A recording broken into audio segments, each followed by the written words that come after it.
it's EJ, one of the co-hosts here at Behind the Mask, and Lori and T are joining me today. This is episode 39, The Masks of Generations. Just a friendly reminder that anything discussed in this podcast is not to be used as a diagnosis or a replacement for conversations with your own doctors, therapists, psychologists, or other medical professionals. Good morning, everyone. I'd like to start off by saying I have a cold and I sound a little different. I may mute myself on and off in case I have to cough or whatever. And I might even say something a little flighty more than normal because I think I'm on quite a bit of Dayquil and NyQuil. So thanks for your grace and patience. But as usual, we love to pick our topics based upon what's going on in our lives. And gosh, about a week or so ago, I had an interesting conversation with one of my boys, and it kind of shocked me. And I was like, wow, I didn't know that he thought that way. And then I had a conversation with my other son, and he's like, well, I think this way about it. And I was like, okay, well, this is interesting. So brought it up to the girls, and we decided to talk about the masks of generations. So what exactly are we talking about? There's a difference between every generation and how we approach things, how we view things, the perspectives that we have on life are based on often where we are generationally. And it affects our communication. It affects our relationships. And it's amazing how much difference there is between the generations.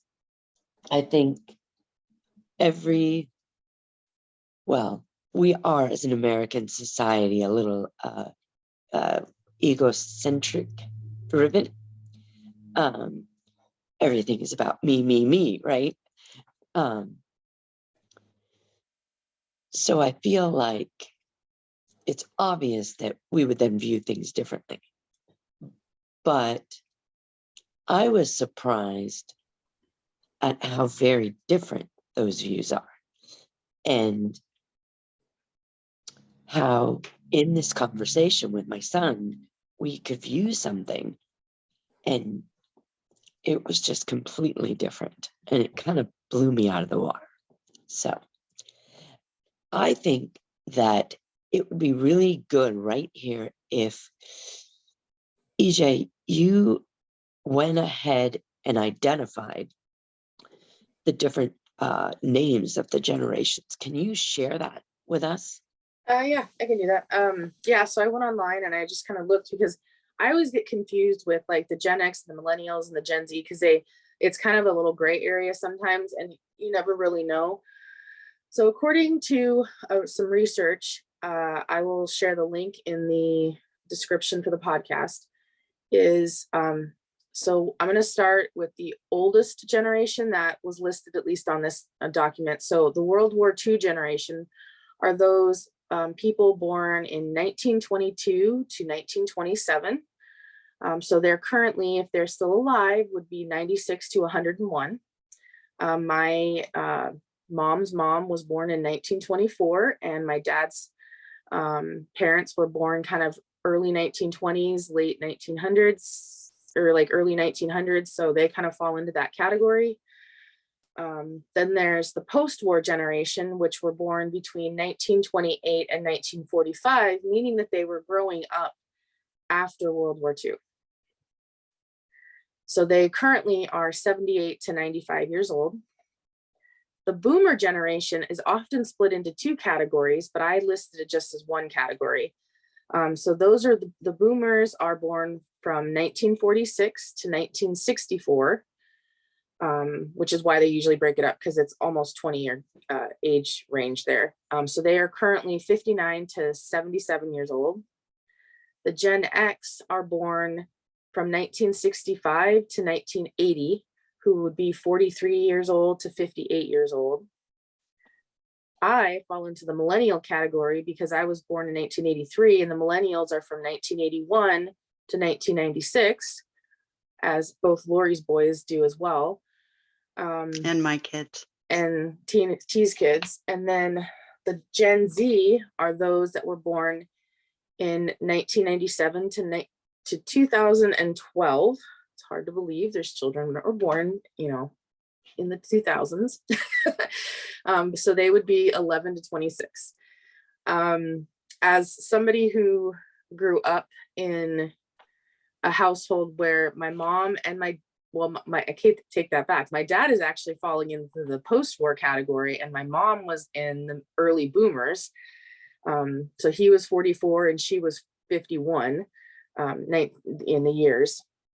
And so I definitely was raised a lot more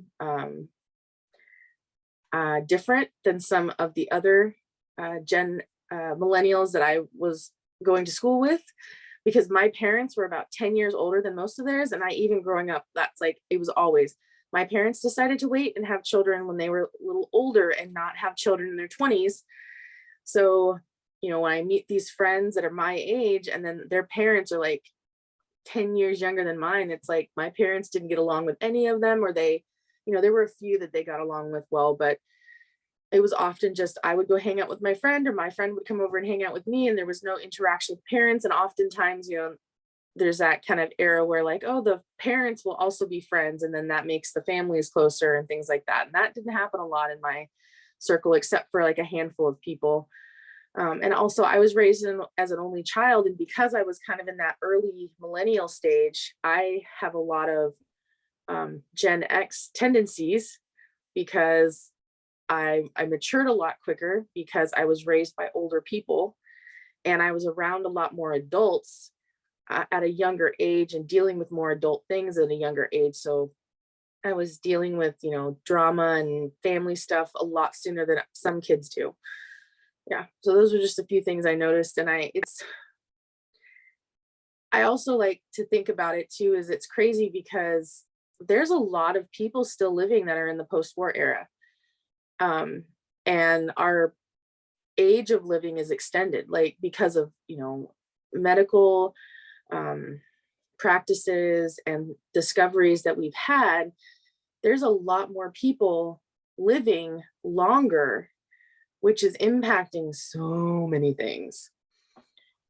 And I just, from generation to generation, everyone always says, oh, well, the generation ahead of us is just young pups or young kids. And it's hard because I'm like, I fall into millennials and I'm like, oh, these Gen Z kids, Lori's grandson is it didn't say like, what are the ones that are born after 2012? I don't know, probably the computer generation or something. I don't know. But yeah, so it's interesting. And I definitely have some perspectives on, my grandmother. My mom's mom lived with us from the time they had gotten married, and then they had me like 5 years later. And so she was already living with my parents. And so she was born in 1924, and in her era, women were the house, housekeepers. They took care of the home. They cooked, they cleaned, they did sewing, they crocheted, all that stuff. And that's what she wanted me to do. She wanted me to enjoy history and English. And I was not that. As if you guys know me, I am a science and math person, like first and foremost. I hated English and I still hate history to this day. And my grandmother her and I would get into arguments all the time about whenever I would be complaining about doing my English or my history. And that stuff she loved, but that's how she was raised. That's what she enjoyed when she was growing up. And she was trying to push that on me. And I was like, not having any of it, which I think is kind of why we decided to do this topic, because we've all experienced that kind of generational push, and the older generations can't handle or can't deal with what the younger generation is doing, and the younger generation, oh, that's just mom or it's just grandpa, and I don't want to deal with, I'm just taking it in. And the younger generation tends to be like, I'll never do what the older generation is Yep, doing. there's that. Yep. You hear that phrase, like, if I ever turn into my parents, shoot me, or, just as a joke, but it's because, we, or what are those commercials? And I don't even know what company it's for because I just kind of watch over them now. But it's that oh, the ones that become the new homeowners, and like the being the parents, and then the guy writes the book and he's like, you don't need a line monitor, and take them on an elevator, and he's trying to teach them how not to be their parents. And yeah, I was like, oh my God, I like totally understand this commercial. Those commercials make me laugh because they really, it is real. It's real. So what's some of the psychology behind this, T? Where do I start?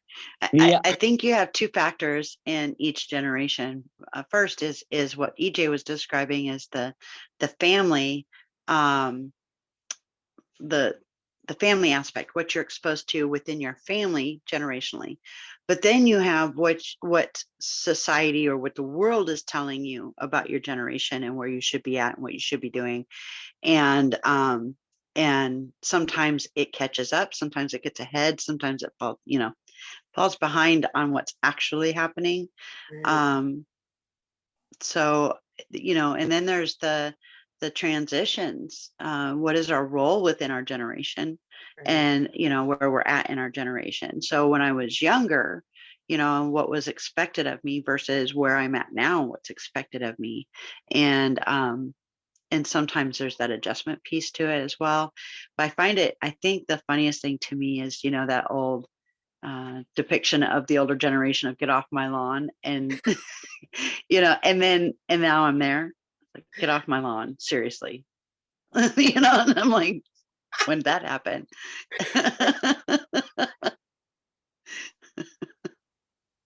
I totally relate to that. I more and more the older I get, I'll find myself saying a phrase or feeling, repeating something one of my grandmothers or my mother would have said. And I'm like, oh my goodness gracious, I'm turning into them, which is why those commercials are so funny. Yep. I think it naturally happens. We don't, some of that, that's what we grew up with, right? And so it doesn't just disappear, even if we ourselves kind of run away from it. Mhm. Um, I think those things, they stick with us. They're no matter what, you know. But I also am not a believer that we're stuck with what we grew up with. We can change things. We can Right. move forward, especially in a healthy and positive, if we choose to. Uh, because not every one of us, wants to bring all the mess that we grew up with. But as a person who came from a pretty abusive background and, you know, uh, not the, I don't know, not the happiest of upbringings, right? And T, maybe there's some psychological thing with this, but I have found myself, the older I get, the more gracious and the more softer. I have an ability to look back and say, yeah, that wasn't great, but they did the best with what they had. And for me, and maybe because I've chosen to, try to healthily move forward, I find that I'm able to just be a little softer in my reflections of what went on prior, and not lessening things and not excusing them, but just being able to look back with a little bit more grace, I guess. So what happens is we've done another podcast on perspectives, and I think this, or perceptions, I think this is related to that, because as we get older and we look back, we have a lot more awareness of what, like, it's maybe what was going on behind the scenes that we didn't know at the time we were experiencing it. We have our own experiences in which we wish we would like others to be grace filled and forgiving for, or whatever. And so when we look back with that mindset of like, okay, what was that person going through that we had that issue with? And we look back and we're like, well, they were trying to put food on the table. They were trying to manage not just my behavior as a teenager. You know, if I'm looking back at my mom, she's not just wasn't just trying to manage my behavior and what I was doing and make sure I grew up to be a functioning adult. She was also having to figure out how she was going to pay the rent, how she was going to put food on the table, how she was going to help my sister through her stuff and help my brother through his stuff. And so she had multiple hats that she was wearing. And then on top of managing, you know, whatever was going on at work and this and that, I at 16 had no idea what that meant. I had none. All I knew is what I was experiencing from my point of view. But now that I have gone through that young adulthood and raising children and understanding that I had many things on my plate, that something I was going to mess up something, surely. And so I can kind of have that experience to look back at my mom, who did a wonderful job. I've never had a complaint about her. She's a funny lady. But, you know, that's just an example. I can look back and understand that, wow, you know, I really gave her a run for her money, thinking I was, and I didn't think I was. I thought I was a good kid. I mean, I hope I was, but I didn't realize the impact I was having on her because I didn't understand everything that she was going through.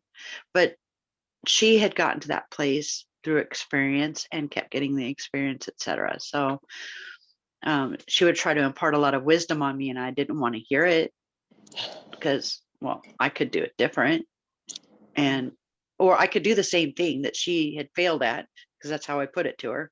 Just because you failed at it doesn't mean I'm going to fail at it. Mm-hmm. And the first time my children said that to me, I was like, oh, I remember that. I remember doing that. So I did have a you know, a bit of an understanding of where they were at, and then suddenly had an understanding of where my mom was at. So I'm curious, what do you think drives the kind of bitterness or the darker side of this generational separation? Oh, for the sake of this podcast, I'll try to keep it simple. Yeah. I think it's our roles. Mm. And it's more complicated than that, but it's our roles. It's our position that we are taking on. And so as a parent, let's say a parent of a teenager, the parent of the teenager is never going to be the good guy for that teenager until that teenager is an adult. So there's that, plus the fact that, or a young adult to an older generation, and the older generation, like, dude, I can see, okay, I just gave away my generation, dude. But it's like looking back and saying, I can look at these young adults and say, that's going to be a hard road if you stay on that road, because I know I've done it. And they're like, get out of my space, get in your own lane. And it's like, but I want to save you some heartache, right? So there's some bitterness and resentment that can come from that. Plus, I think we have issues within society that has decided what our roles should look like, and we may not feel like we fit them. So, very true. Yeah, you know, as a grandparent, I'm, you know, might be expected from society's standpoint to behave a certain way, to be my age and to behave a certain way, and then the same goes for, we expect the younger generations to behave a certain way. Society expects them to be a certain way within that role. So, and then if we're like Lori, you and I were newer we're grandparents, and we're parents of adult children. Yes. And we want to feel useful, and not being a parent anymore, that doesn't just go away. Just because your kids turn 18 doesn't mean you're not a parent anymore. You're just, what you do as a parent looks different. It's supposed to look different. And we have the grace enough to give ourselves that chance to change our roles. I still, to this day, I mean, my kids are late 20s, early 30s. To this day, if they say, oh, I'm having a problem with this, I immediately go into, okay, you need to do this, this, and this. And then I also immediately try to do it for them to this day. And I've had some opportunities where I didn't have the chance to do that, and they got a chance to do it for themselves. And I was like, oh yeah, you're an adult. You can do those things. I forgot. Right. My kids are very gracious most of the time about it. Every once in a while I get a kiddo who's a little gets a little frustrated with it, but most of the time they just like, okay, mom. Okay, Right. mom. It's interesting that you brought that up. I think it was Sunday on the way to church, I had a conversation with a friend of mine, and she was asking me, grandma to grandma, how do you deal with, X, Y, and Z? And I was like, I bite my tongue off. I don't even think I have a tongue left sometimes. Because, when we're dealing with adult children, I feel like it's just something that I think you're right. I'm trying to be grace-filled with my adult children, and they're trying to be grace-filled with me. Sometimes they're not trying to be grace-filled with me, but they just want me to stop being mom. But I do tend to run to wanting to solve it. And I do tend to run to wanting to fix it right away. And often, as my adult children will sometimes gently remind me, they don't want me to fix it. They don't want me to solve it or do it for them. But more often than not, they just want a good, safe sounding board. They want a good place to vent about it, a place where hopefully someone will understand them, hear them out, and hopefully not judge them. But yeah, I laughed with this other grandma, and I said, more often than not, I have to bite my tongue off to not say too much, or, say something I'll regret later. So, yeah. I have so much to say. And maybe here's the millennial in me, but it's like, I want them to fall on their face. Like, honestly, like, I not, and I'm not just talking about y'all's like grandchildren or your kids or anything. It just, I grew up in as I was saying earlier, the household I grew up in, I was the only child. I had 3 generations living in one house. I had my parents, myself, and then I had my grandmother. And I had a great relationship with her, but I also had a great relationship with my dad's mom, who lived in Minnesota. And my dad grew up there. He grew up on a farm. He grew up with a very self-sufficient life. And I think, to answer your question from earlier, there's jealousy, envy, animosity towards both like from younger generations to older generations, and older generations to younger generations. When my dad joined the Navy, and then he got out and he started working for a shipyard, military shipyard. When he was younger and first starting out, it was okay to have a supervisor that was a few years older than you, or it made sense.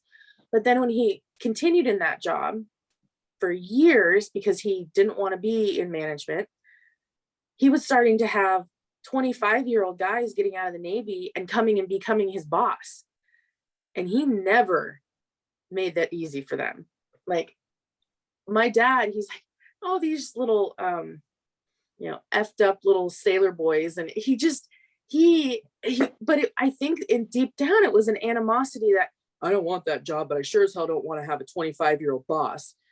Because that's generation. And both my parents had dreams of retirement and traveling. And now they're seeing or, I'm seeing, my mom constantly, if anybody who knows my mom, listens to this, sorry, but when they would start at school, like because she worked in a school and she, worked around a lot of people that was her age and older. And, in the summers when they'd go on cruises or they'd go on these family vacations and like they'd come back and talk about it and how much credit card debt they had to pay off just so they could go on this vacation. She'd just be like, they're fucking idiots. Like, and she didn't want to hear it. Like, I'm so tired of hearing them talk about their stupid cruise, because I think she was jealous of the fact that they were a little older, they had some money set aside, they could do this traveling. And it's there again, it's a generation thing, but also seeing, now the younger generations are starting to do that more, or they're completely quitting their 9-to-5 job and they're taking a remote job so they can travel around the world, and they're doing it successfully. And then you have us kind of in that limbo era where we're like, late 30s to early 50s, and we're kind of not in a rut, but we're definitely going both places, and we're trying to have that, but we can't do that financially, and we're not set up, and it just, yeah. So I just think there's a lot of that. I think you hit on a few Comparisons. things that are super important. First of all, in each generation, like you listed out, had different economic and world events going on during them that impacted how they viewed the world and how they interacted within the world. Right. And then they're trying to impart that wisdom on the next generation, but the next generation always believes they can do it better, Right. and look better at it while they're doing it. So that's a factor. And then you have the factor of where do you live? Yeah. So that's a thing too. So, and what's, each area has its own values, I guess I would call it, or way of doing things. Like if you're in a rural setting, you're likely to be more of a maybe blue collar working night, working from dawn until dusk. And so that's the thing. If you're working in a city, you're going to have access to different things and different tools. So I think that's definitely a factor too. And then one of the things that I noticed that's going on right now is our boomers are having to work well past retirement age. My mom is 72 and still working. Well, she's going to be 70. No, she's 72 right now. And she's still working. And it's not a sit down job. It's not it. I mean, she's got to be on her feet, on her toes, and ready to do what she needs to do in the job she's working in. So, yeah. And then, you go anywhere and you're seeing, the other day I had someone delivering pizza and they were past retirement age. And so, yeah, I think those are all factors. Definitely. It is. And I feel bad because I was thinking too, like, and we've talked about it, and I think Lori and I have talked about it, and I think we've even mentioned it on here, that, the website, Tear the Paper Ceiling. Unfortunately, 30, 40, 50 years ago, the education was not there. And a lot of people, the only way to get a job, like all my life growing up, it was, you have to get a bachelor's degree or you're never going to succeed. That's changing, because now they're starting to realize, some companies are starting to realize that people have experience that doesn't involve an education from some Ivy League school. But school was not available to many people in the boomer generation, the post-war generation. Like, college was not a thing. And so then there was like that gap in time where like it was the only thing. And they were encouraging their boomers were encouraging their children to get a college degree because that was the only way you were going to succeed, because in my generation we didn't have that, or be lucky if you could go to school. And then there's that, kids are taking a gap year and they're deciding to do other things outside of going to school, and they're being successful. And then it's like, well, they don't have a degree, but yet they're doing this. And so there's just, it's definitely perspective. And we talked a little bit about kind of seeing things, and we may have to revisit perspectives from like a generational thing, because I feel like that's kind of where we're leading in a lot of what we're talking about. So T, I guess now might be a good time. So how do we outside of just biting our tongue off, or keeping quiet, or just casually accepting, what are some ways that we can better communicate among these generational gaps, if you will? Well, I think my answer for that would be my answer for anything dealing with communication is validating the other person that you're talking to. Right. You can have an opinion and a point and a thing to say, and you can, shove it down someone else's throat. That's certainly an option. I wouldn't suggest it. But if you include in there, that your opinion and whatnot, but you include in it, hey, I get where you're at.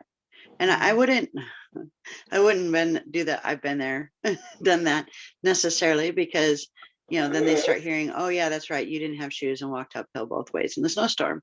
That's what they're hearing. Even that's not what you're saying, that's what they're hearing. Yeah. Yeah, want. So, but like, hey, man, it must be really tough to try to figure that out. And I'm really proud of you for taking that on. If you would like some ideas or some thoughts, I certainly have them. And if it's my kids, they know that already. But I do give them that space to say what they want to do. And I do some biting of tongues. Like, I'll put my opinion out there. And if I get an argument back, I'm like, okay, I'm here when it doesn't work. I really like that you use space. Yes. And I think that is so very important. I think we all need to remember that. It's just giving each, validating, and then giving some space, giving some room to have a different opinion, to go through a different experience. And I really like that space. That's a huge and thing. We can expect it back. We can have our own boundaries, Right. and expect respect.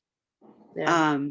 We don't have to demand respect, but we can. There's different kinds of respect, and that's maybe a topic of its own, is the masks of respect. Because I'll tell you, people's idea of what it is and why they should have it blows my mind sometimes. Yeah. But I can expect you to respect my boundaries. I can expect you to not treat me like crap, because I'm not treating you like crap. And I don't think our job as role models for our children or anybody else ever stops.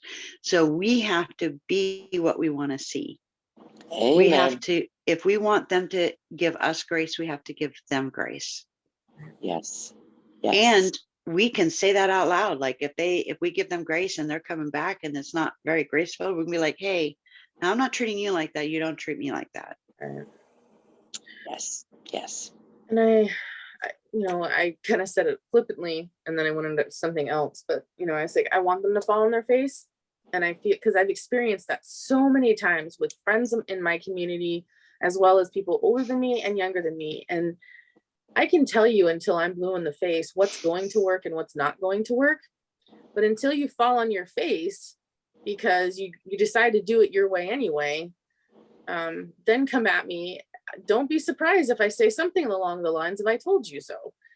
And it's not I'm not trying to be egotistical in that I'm a know-it-all, but I have a logical thinking mind, and I can kind of process through like the steps of the situation and be like, I don't think that's going to work. You might want to try this. Oh no, I'll do this. Okay. Sometimes on a miracle it works, but most of the time it doesn't. And they're back. Yeah, I should have listened to you. Yeah. So one of the things that reminds me of, because the flip side of that is sometimes I try to remember there's more than one way to do something. Mm-hmm. I used to do this activity with, I worked at a group home for boys who were very badly behaved. They couldn't make it in foster care system. And so they had some pretty big behaviors. And part of my job was to take them to appointments. And then when we were done with the appointments, I would know the different routes it would take us to get back to the home. And we would come to a spot where there was a decision to make, turn right or go straight type thing. And I would always give them the option of, do you want to go right or do you want to go straight? And we would do things like that the whole way back. And one of the things, and the kids often express that they learned from this, is there's more than one way to get somewhere. Right. And if you come up against an obstacle, there's another way to, there's likely another way to get to where you want to go. Right. And so, but I have to remind myself of that too, when I'm dealing with others who I may think, well, I don't think that's going to work. And then it ends up working. And I have to remind myself that's because there was more than one way to do it. And each person has their strengths and abilities that make that way work for them. And so it's like two sides of the same coin. It's like, don't come at me. If you came to me for advice, I gave you advice, I warned you against this, and you still did it anyway. Don't come at me for your mistakes at that point. But on the other side of it, cheer them on if they succeed because they found another way to do it. Right. I think a couple of key things that I heard in there as well, to remember that we're a team, especially family and close friends. And we don't live life in a void, in a vacuum, in a box. We're living together. Right. And, as a faithful person, we talk about the unconditional love that's given to us by our Father. And he often says to us, I want you to love that way. So even when my friends, loved ones, my children, my adult children, my grandchildren come to me and, they want to push this or push that,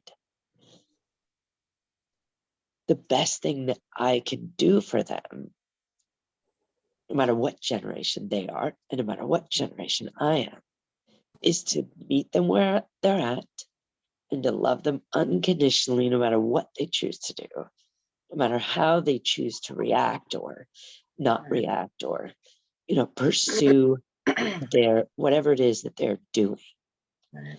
And I think that that's the the conclusion that I came to the other day when I was having this conversation with one of my sons is, no, he definitely didn't have the same point of view that I would have from that scenario. And I didn't necessarily feel at the time,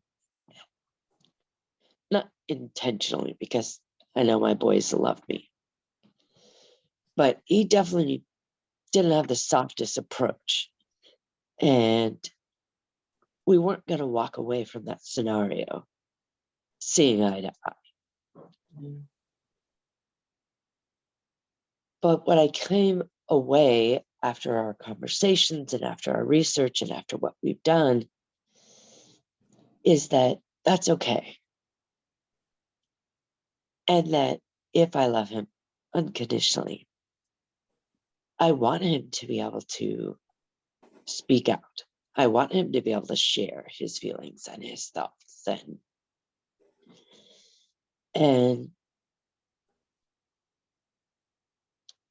and that we can still meet each other where we're at. We can still love each other and we can still come alongside of each other and love one another. And that's the key to a healthy relationship. So at least in my eyes. I think part of what you ran up against, and I think I'm sure EJ has too before, and I have, is that sometimes we feel the need to set the record straight. Yes. And I think sometimes that's important because some of what we're talking about here is how we view a past experience, how two different people view the same past experience. Yes. And sometimes because of the other person's position within that experience, they don't have all of the information available. And so they experienced it differently. Doesn't mean they're wrong, but it does.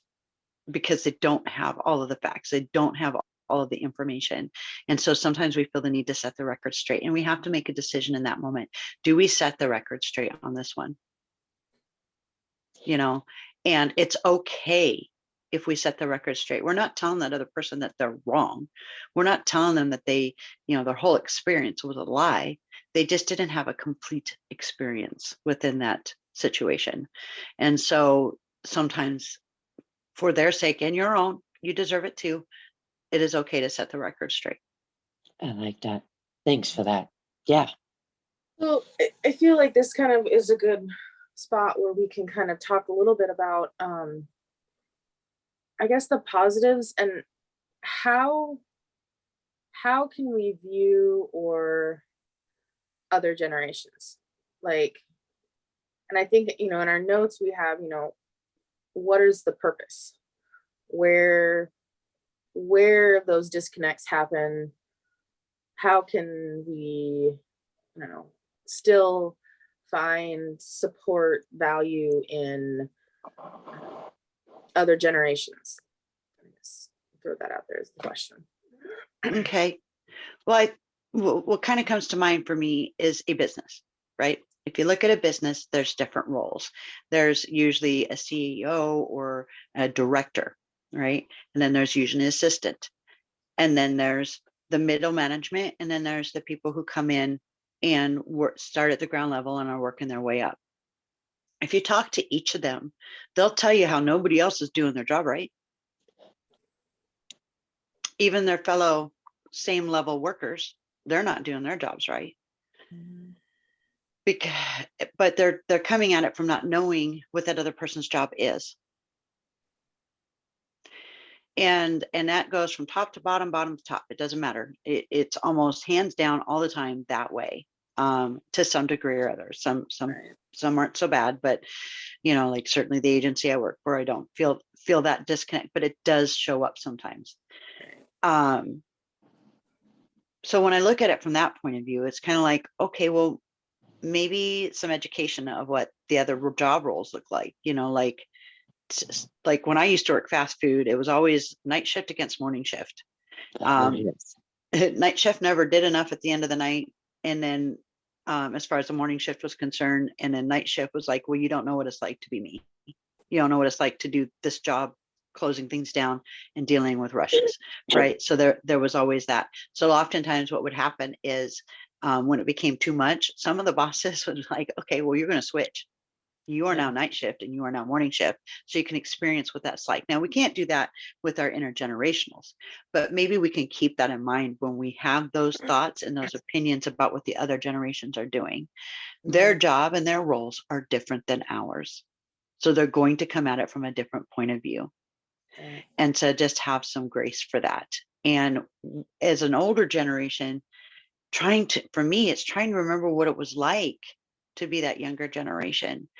And now when I do that, when I think about, I get very defensive about the decisions I made at that time, even as an older generation person. Now looking back, someone else is doing the same thing I had done. I would probably give them all sorts of like, do this, do this, do this. But then when I put myself back in that position, I remember that resentment of that, of being told what to do and not having enough faith in who I was and how I did things and stuff like that. So I think it's just understanding what the roles are of the other generation.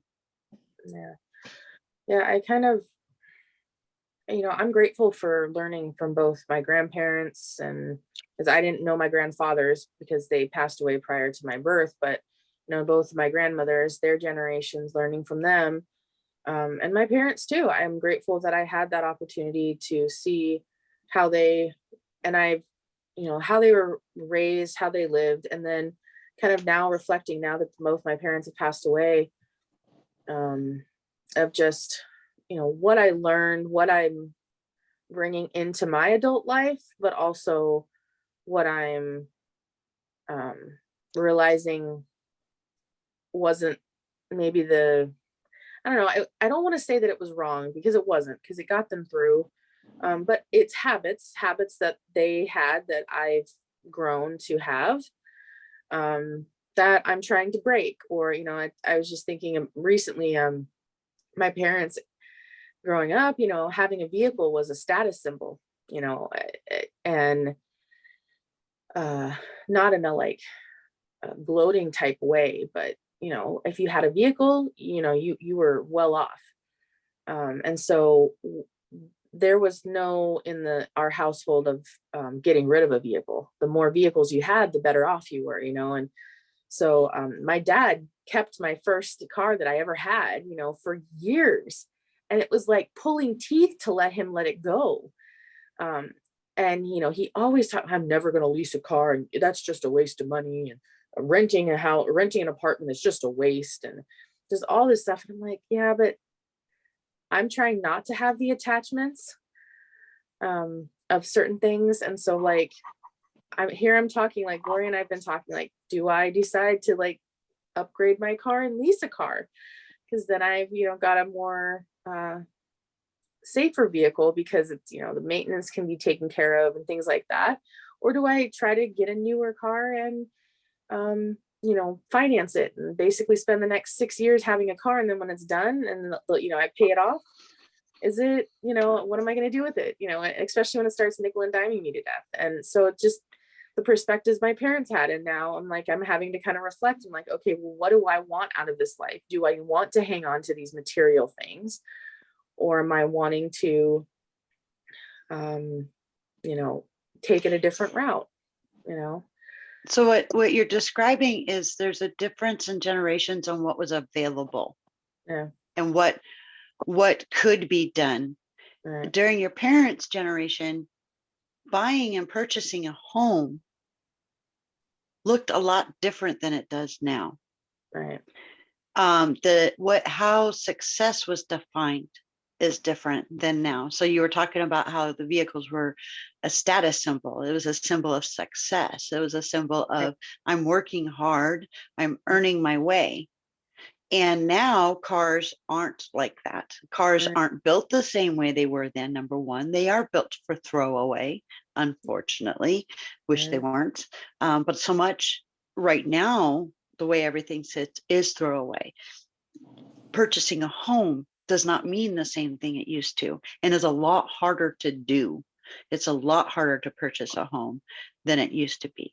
And again, that's too much for this podcast to go into, but same with education. You brought that up earlier. There was a time when, and it's specifically Laurie's and my generation, where it was expected to save up for your kids to go to college.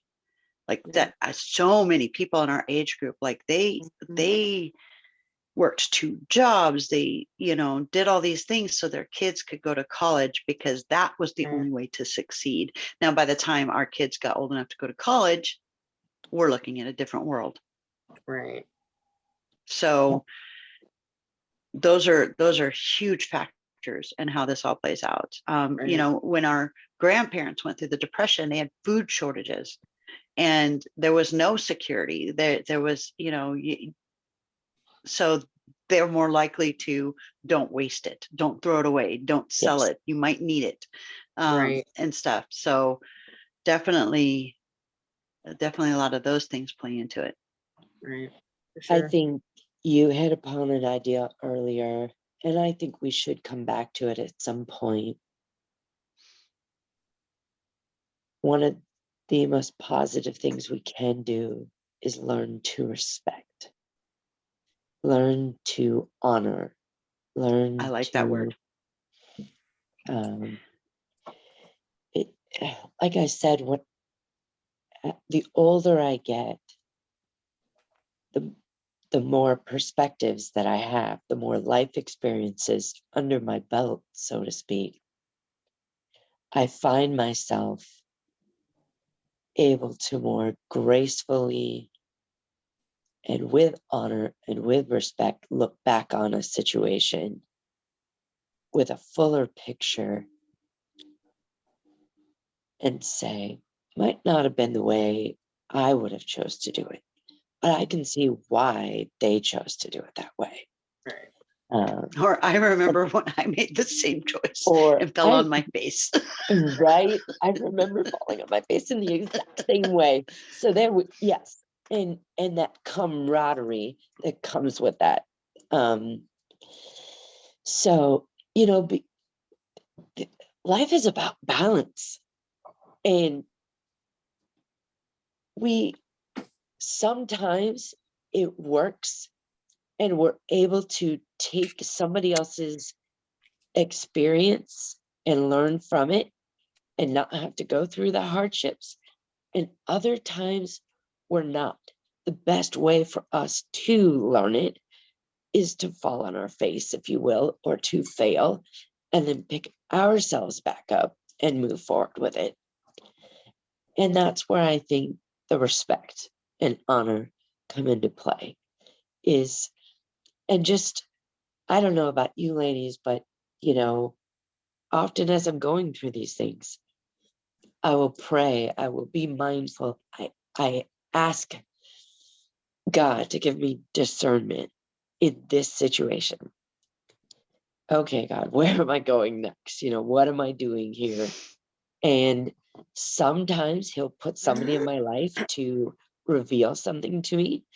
And other times I feel like he says, I think you need to stumble along and figure it out or go down this darker path, because this is where you're going to learn and grow and achieve something that you never would have done had you not gone down that path. So I really feel like a huge piece of this is respect and honor and what we do with that. So, yeah.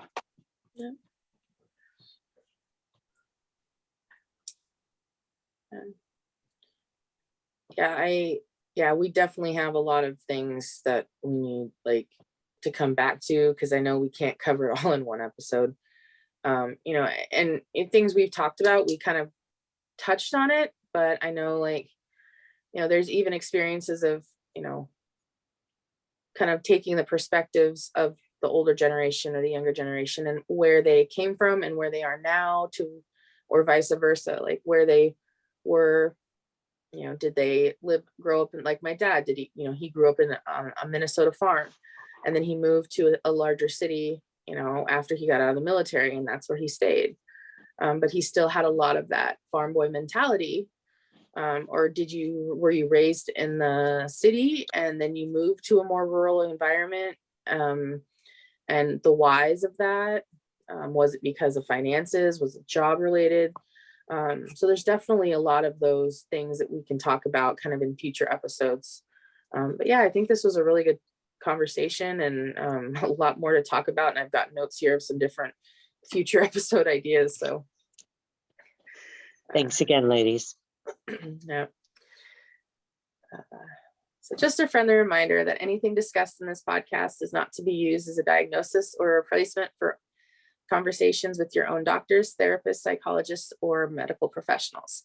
This episode is available on YouTube and also major podcast platforms. If you're not a subscriber, we'd love for you to be one. So don't forget to like and click the subscribe button on YouTube to keep up with our upcoming episodes. We're on Facebook, Twitter, and Instagram as Behind the Mask PC. And you can also email feedback and future episode ideas to behindthemaskpc@gmail.com. To find us, EJ, Lori, and T online, links for us will be in the description box. And on behalf of the ladies and myself, thanks for listening, and we'll talk to you next time. Bye.